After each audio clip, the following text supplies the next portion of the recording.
I came from the mud. There's dirt on my hands.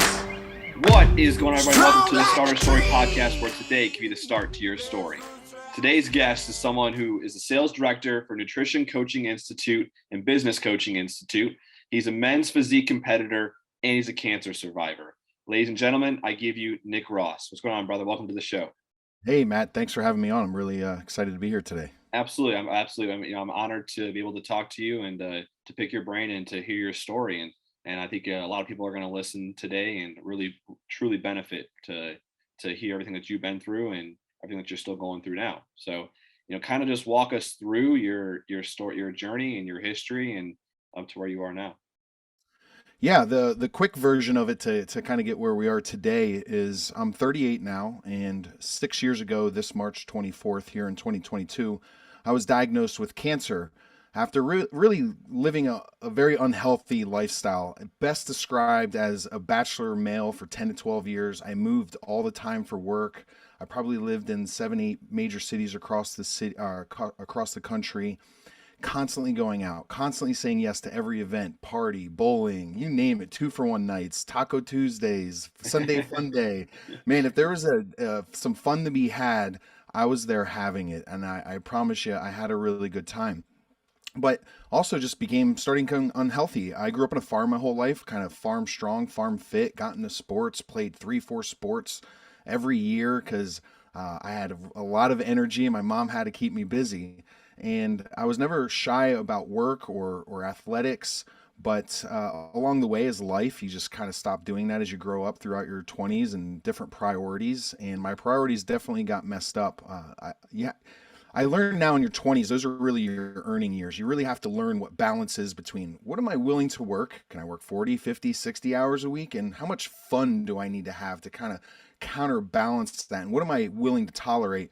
And looking back at it now, knowing that I was really unbalanced, right? So I worked hard, but I had way too much fun, and Yeah. I paid for that. At the age of 32, on March 24th, 2016, I didn't feel very well because I had the flu the week before. Never had the flu before in my life, but man, this put me down in bed in an immense amount of pain for about 2 days. Really one of the worst experiences of my life. And I also smoked cigarettes for like 16 years, and I had this lump in my throat. And 2 weeks prior to the flu, I had 4 wisdom teeth removed. Jesus. So I was just nervous. I had this lump in my throat that wouldn't go away for a couple weeks. So I just went to a doctor. And by the way, I never went to a doctor, just kind of stereotypical male. Nothing's going to hurt me. But I was kind of like freaking out, like in my mind, like this could be serious. This could be cancer in my throat. And so I went to just a general doctor. She looked at it. She's like, no, just here's some antibiotics, just left over from being sick and the surgery from the wisdom teeth, etc. And I went home and just probably did what I did all the time in that part of my life, which was play some Madden, drink some Jameson, hang out, The perfect staying combo. up late. Yeah, eating some pizza and some wings, cheese steaks and Texas toast and all the Oh fixings. man. Yeah, get pounded down. I could binge eat with the best of them. Yeah. And so, anyways, I took a shower that night, still not like feeling right. And as I was showering, I felt a lump on my left testicle. And at that moment, man, my heart, like they say you feel that, and man, I felt that. Yeah. And then I did what you're not supposed to do, which is go into WebMD. And what it said was if you touch the lump on your testicle and it does not hurt, it's most likely some kind of tumor, right? And so, as you later find out going through this, they can't biopsy testicular or brain cancer. For testicular, there's very high likelihood it will spread to the next one. So they don't know if it's just a benign tumor or actually cancerous tumor till they remove it, then biopsy it.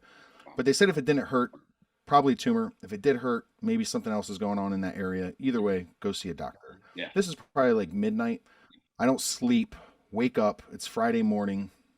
And long story short, I just begged the person at Urology Associates to schedule me an appointment. And it was Friday in Nashville, 30 urologists in this network, no appointments. And then thank God, doctor by name of Dr. Balsante just skipped his lunch to see me because he knew it was serious. And from driving there, ultrasound him examining it, he said, we'll contact you on Monday. I drove home 30 minutes later, and I now know ethically it's not really the right thing to do. And this is always hard for me, even 6 years later. But by the time I drove from his office home, which was, like I said, a 30-minute drive, my phone rang and he said, you have cancer and you have surgery on Monday. And yeah, it happened that quick from a moment of waking up and feeling like something wasn't wrong to like your body telling you something. Even, was it divine? I have no idea. But it all happened so quickly. I really didn't have time to process it, besides this really horrible feeling that I experienced initially, which was there's something inside of me that wants to kill me. And I most likely am the contributor to it. Right? Yeah. And that was very hard. My lifestyle, my decisions. At the end of the day, I haven't researched it in a few years, but to my knowledge, there's no real cause and effect of testicular cancer in men. It's not like I smoked cigarettes, I got lung cancer. I dipped, I got throat cancer. I ate terribly, I got prostate cancer. It's really kind of an unknown. But studying cancer really over and looking at graphs, you can watch the stress rise in America, and then lay over the graph of cancer rising in America over the same exact time. And stress and cancer, they both scale like hockey pucks from like the 40s till today. Wow. And I lived a very stressful lifestyle, and I think that was a very huge contributing factor to that. And really having to accept the fact that I had done that to myself. And I was going to make sure when I got better, I paid for that somehow, some way. Yeah. Wow. That's quick. Like you said, you woke up to what, the next day you found out you tested, you're positive, cancer positive. Yeah. Holy shit. Found it in maybe less than 12 hours, diagnosed and told you have surgery 2 days later. Wow. Yep. That's so talk a little bit about the journey of going through it and recovering from cancer. Yeah, well, they remove it and then they biopsy it, and then they know like what kind of cancer it is. So then we know what kind of chemo and what the plan is after that. The testicular cancer, the survival rate is very, very high if caught early. And any guy listening to this is one of my big messages. If you have an area or a problem in that area, do not be prideful. Don't let masculinity and all this crap get in the way, because you will die, and you will die very quickly if you do not go and get that problem, because it's attached to your lymphatic system, which means it's attached to all your organs. And one little tiny cancer cell breaks off because you waited 2 extra months to go see the doctor. Well, guess what? My doctor told me, based upon the cancer that I had in that tumor, 2 of them were extremely rare, aggressive forms of cancer. And if I had waited 2 extra months, they said my likelihood of survival was 8%. So one of the things in my message and everything, I'm sharing my story, is, man, we do not, like, I constantly think about what would the old Nick have been doing in those 2 months of his life. He would have been doing the same damn thing he was doing every single day.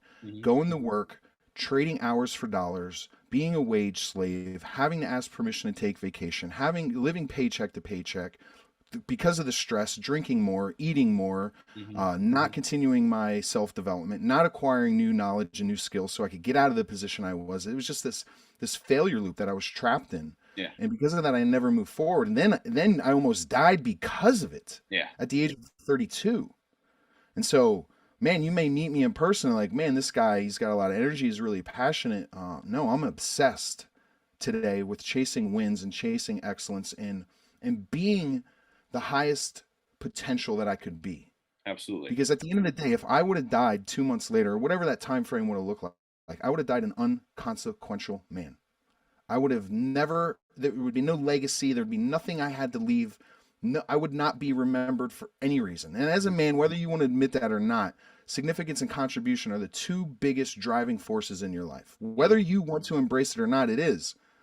And there would have been no rippling of who I was throughout eternity.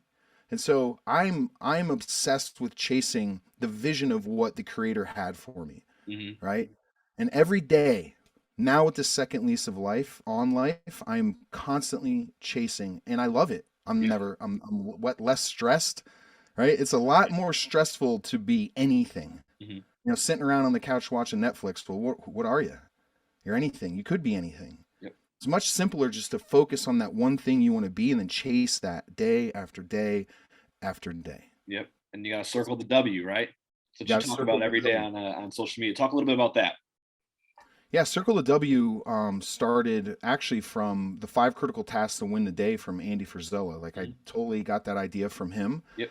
After cancer, after chemo for me was 5 days a week, 8 hours a day, every other week for 2 months. So I was clocking in and out to the chemo ward 5 days a week, 8 hours a day, like a job. And most people are there you go there a couple hours. Like I'm there day after day, just watching people just like wither away in front of me. And things like survival, guilt, all kinds of things come into play in your head when you're just sitting there in a room with 100 other people with cancer. Yeah. And then you see like the numbers start to add up in your head. You're like, man, I'm in this one little room in this one little hospital in this one little territory of Tennessee outside of Nashville. Like, scope that out a little bit and really realize how many people are dealing with this. And you wonder why possibly I'm going to live and maybe that other person isn't. And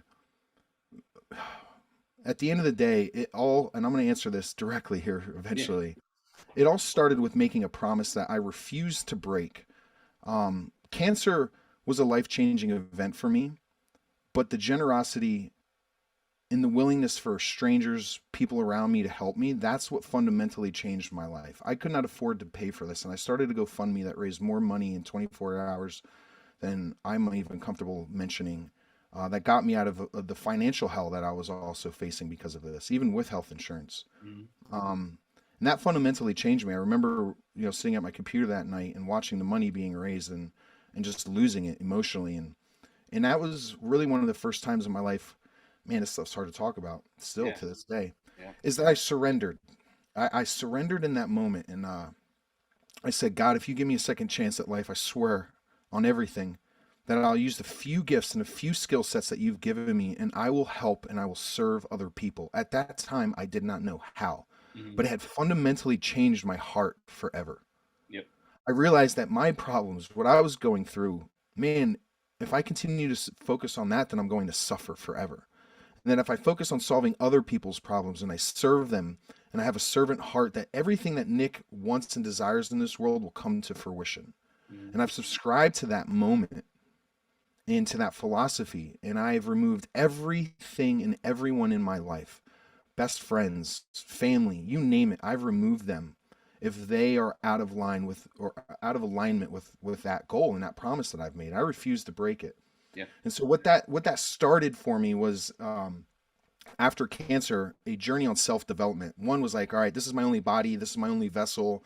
I'm responsible for nearly killing it. And then all the terrible chemo and poison I just put you through. So I'm going to take care of you now, body. Yeah. So I got into hiring a nutrition coach, which led into Andy Frisella, Ed Milet, self-development podcast, audibles, Jaco, great Johnson people. Maxwell. You just keep naming them. I just consumed it. Yeah. And then that led to Andy Frisella, and then coming across the 5 critical tasks to win the day, which just basically states, look, no matter what happens in the day, it could be the worst day ever or the best day ever, you just have to get these 5 tasks done, right? And they have to be critical tasks. They can't be, I need to brush my teeth, right?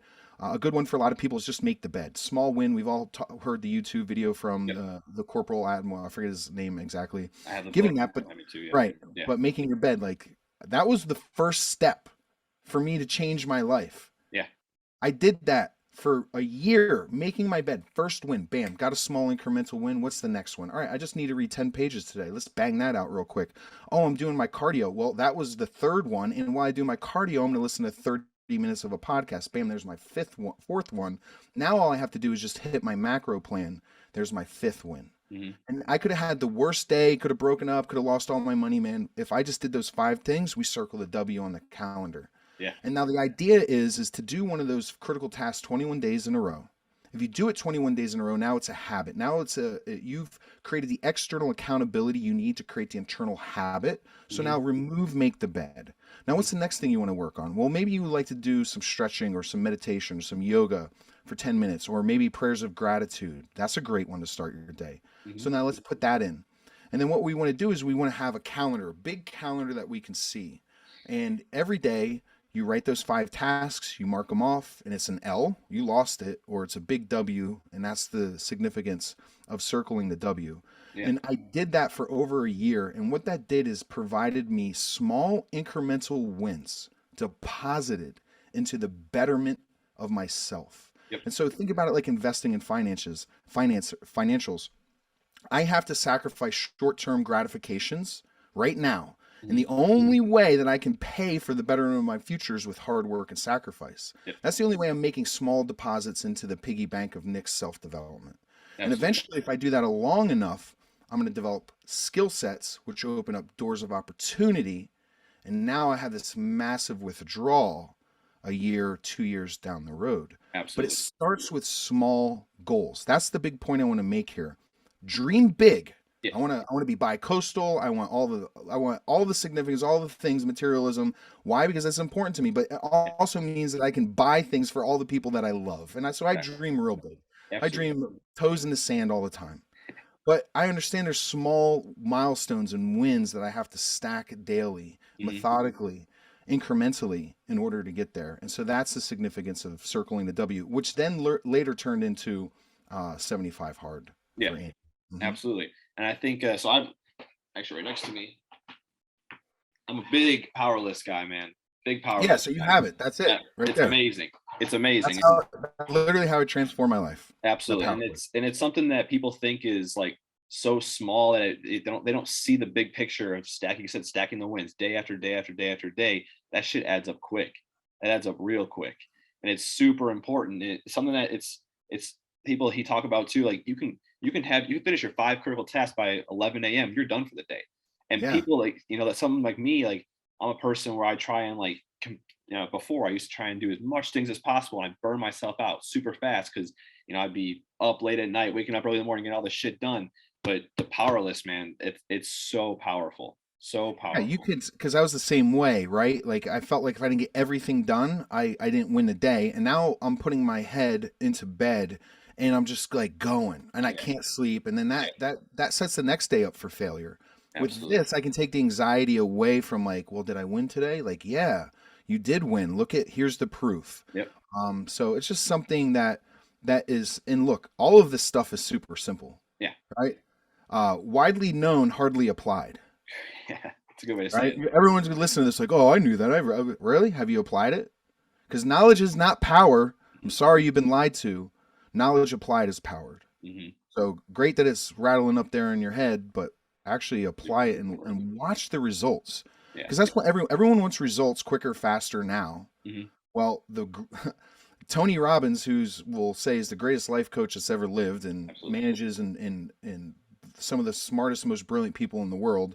He won't even work with you if you don't understand the first thing that you have to do is take care of your body and take care of your nutrition. Because what you're putting in here affects this. And if this affects your physiology, literally makes you sick. If you're negative in a bad mood, your body is literally toxic, making you sick. Rather, if you're positive and taking care of yourself, things start to seem a little easier. Those wins start to stack up a little bigger. And you're right. It's actually compounding interest. Yep. Right? Because those deposits over time, it's like, in stocks and bonds and things of that nature, it's just compiling interest. Yes. Absolutely. Let's switch gears here a little bit. Let's talk a little bit about you competing. When did you start competing in the physique division? Yeah. So once again, really dealing with my mortality. Once I got better, I was like, all right, man, you're getting over all your fears. Fuck this. Your fears are no longer holding you back in life. So I wanted to check off the biggest one right off the bat. As soon as I got better, I lost 60 pounds in 90 days. My online coach, nutrition coach, unannounced to me the first time we worked, that first summer, he put me through a cut. I didn't even know, like it was like a real cut that you do for show. I just did it because I wanted to be shredded and be at the beach and like all those cool things that come along with having 6-pack abs. And at the end of it, he's like, hey dude, like I just want to let you know. And by the way, he influenced it. He had a plan, right? Like a good coach and mentor should. He had a vision for me that I didn't have for myself at the time. And at the end of that summer, he's like, hey man, I just put you through a cut. You just killed it. Better than some of my own athletes. I think you should consider doing this. And it really aligned with me because at that time I wanted to overcome judgment. That was my biggest fear. My whole entire life, draw it back to how I was raised in my family environment. I just always feared judgment, and it just held me back. And I think that's the case for most people. Yeah. So I said, well, what's the biggest thing that I can do where I literally like strip down to nothing? I go out in front of hundreds of people and I literally get judged by 5 people and scored. Right? Yeah. And I was also an athlete. Yeah. So, I didn't explain this, but when I was 16, my whole athletic career was taken away from a car accident and then decisions I made after that to cope and soothe the pain of being a really bad car accident. And so my dreams growing up was always to be a professional athlete. I wanted to go to University of Michigan, put on that helmet, play ice hockey. That was my passion and my love throughout my life. And that didn't come. And so here I am now, probably 34, thinking about getting into bodybuilding and realizing, hey, I still have a chance and enough longevity left in my life to try to push this and try to get a pro card and maybe go to the Olympia. Like that's my dream now. Yeah. So that started like 4 years ago, and I've done 3 shows, had quite a success. I almost turned pro last year, placed second at junior nationals. So my next show is 129 days away. I know that because I tick it down on my Hell yeah. my whiteboard every day, and just one set, one focus to go into junior nationals in Chattanooga, June 17th, and win the overall, get my pro card, and then start working to get onto the pro stage. And I just want to get to the Olympia, like to get from like where I was in my life and cancer and almost dying to like, if I place 35th, I don't care. Yeah, like no, just for sure. right, and then I'll retire and then like probably get into like triathlons or climbing the top 7 mountains of the world. I think that's pretty cool too. That's pretty badass, man. That's pretty badass. That's awesome. I've always competing is never something I've done personally. I've had buddies that competed. I'm a big gym guy. I'm always in there. It's honestly one of the hardest sports there is, man. I mean, it's a daily thing they have to do. What's for you? What's the hardest part for you with competing? Man, people are going to say bodybuilding is a really selfish sport, right? Because it's not a team sport. You got to say goodbye to friends, and you can't go out and you can't hang out. You really have to live like a monk to a degree if you really want to take it to a high level. True. I think really the hardest part is the sacrifice people around me have to make, and the things like when you get into the nitty gritty of a prep, man, life is hard. Carbs are so low, you have no energy, you have a mental fog, your legs feel like they're 500 pounds each.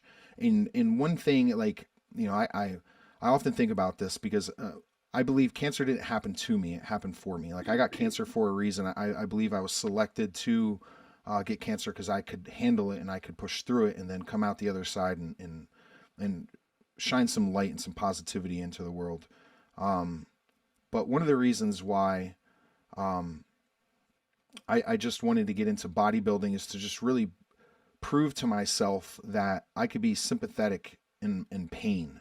And that's really one of the reasons and the big lessons that I got out of cancer, man, because you feel really terrible. You can be really nasty to some people in that amount of pain. Mm-hmm. And learning how to be sympathetic and kind in a lot of pain, man. It's a hard thing to learn, especially when you're sick and especially when all you care about is living. And, there's only so many times you want a nurse and a doctor to touch you or to poke you or to prod you or to put the chemo in again. Like it's rough. And that was one great lesson my mom taught me. She's like, this is what you're going to learn through this. This is your big lesson. And it's still something I'll work on for the rest of my life. But prep is the ones that love you the most have to sacrifice the most, and that's what hurts to put people through that. But specifically my girlfriend, she's seen the worst of the prep and never flinched, and then that's what they're like, this is why I'm going to marry you, because your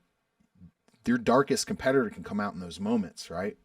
And having someone there that understands you and doesn't judge you for your weakness is a great support to have. Absolutely. Let's transition a little bit here again to talk to me a little bit about Nutrition Coaching Institute and then Business Coaching Institute, what you do for them. Yeah, we're 2 sister companies. By far our mission and our what we're trying to accomplish is impacting 1 billion lives throughout the world through nutrition, through transformation. And that's at the end of the day, we coach coaches how to coach, really, right? So we coach nutrition coaches not only how to get applications so they feel confident in handling a wide variety of problems that are in this world right now in regards of nutrition. And what we understand is it's not just nutrition. If someone's been unhealthy for a really long time, they probably have hormonal dysregulation, gut health issues that are all tied in together. And people are just becoming conditioned for failure nowadays. People die over and over and over and over again, literally destroying their body and also their confidence to ever get results. And a lot of that just has to do with, all the misinformation out there that's being taught and being educated. So I don't care if you're a walking encyclopedia, you're not going to help anyone. So what? There's YouTube and Google. You haven't differentiated yourself. So what we do at NCI with Nutritional Coaching Institute is really stress the application of knowledge, not just the nutrition, but gut health, hormone, thyroid, women's health, men's health. And what we're doing is we're creating health coaches out there because that's really where the industry is going. It's no longer I'm a personal trainer or I'm just a nutrition coach. You have to be a health detective. Mhm. So that's what we're doing with the best certification, the best curriculum, the best amount of the onboarding experiences and just the client journey that you go, all the touch points we provide. There's nothing like it in the industry. But at the end of the day, we all know broke musicians, we all know broke painters, really skilled, really talented, really smart, intellectual individuals that can't monetize their business. It's like going to art school, learning how to paint, but they don't tell you how to teach to sell the art, Yeah. right? And so what BCI is then once we certify you, give you education, application. We also want to teach you how to monetize that, Mhm. and you're going to need to know how to do that with very successful frameworks that we teach. At the core of that is just 4 fundamental principles that we teach. They're each parts that we take you through step by step.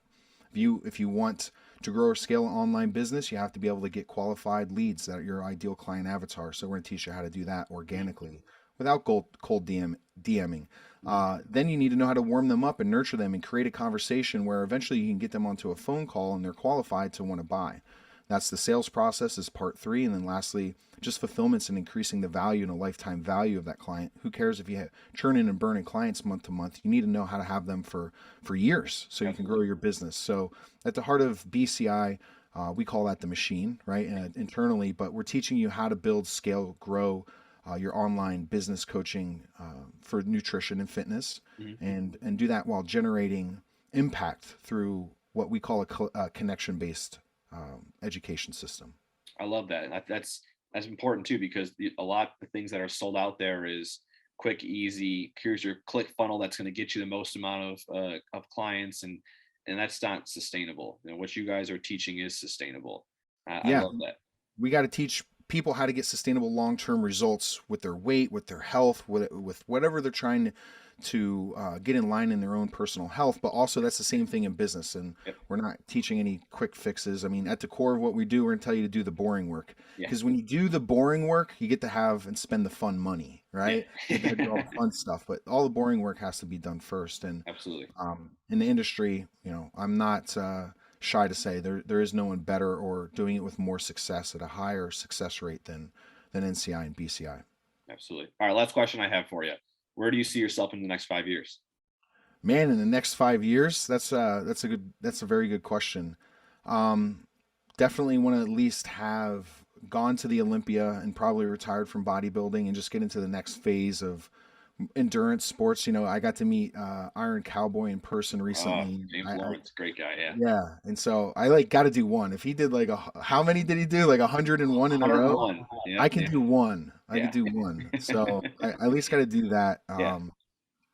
I just want to be in just like everyone. For me, I want to be married and starting my family, having my house. These are all things that I haven't done in the last. I'm in my almost 40s here. I haven't accomplished just because I had to get my life in order these Yeah. last 5 years, definitely after cancer, and then just continue to grow in the public speaking realm. That's something that I started this year.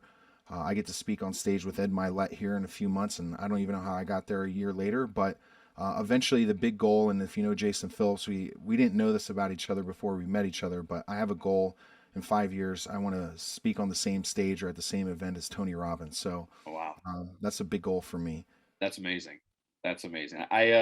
I'll wrap this up. I'll give you your time back, Nick. I really appreciate you coming on here and talking to everyone and sharing your story, your journey. And I'm excited to keep following you and see where you are in the next 5 years. I guarantee you, I'm gonna see you on stage with Tony Robbins. We're gonna make this post and I'm gonna say, this motherfucker told us right here he was gonna be That's on right. it. So, Yeah, we'll Gary V it, right? there we go. Yeah.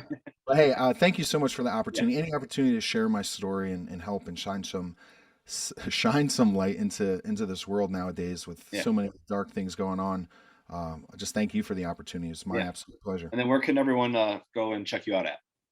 Yeah, I do a lot of content on TikTok. You won't find me dancing or doing anything like that, but a lot of motivational stuff on there, leadership, mindset stuff. It's just Nick Ross Speaks. And you can also find me the same way on Instagram, NickRoss Speaks. Awesome. Thank you, brother. You enjoy the rest of your day and we'll talk soon. Thank you. I really appreciate it. Thanks. I came from the mud. There's dirt on my hands. Strong like a tree. There's roots where I stand. Oh, I've been running from the law. Hope they won't shoot me down soon.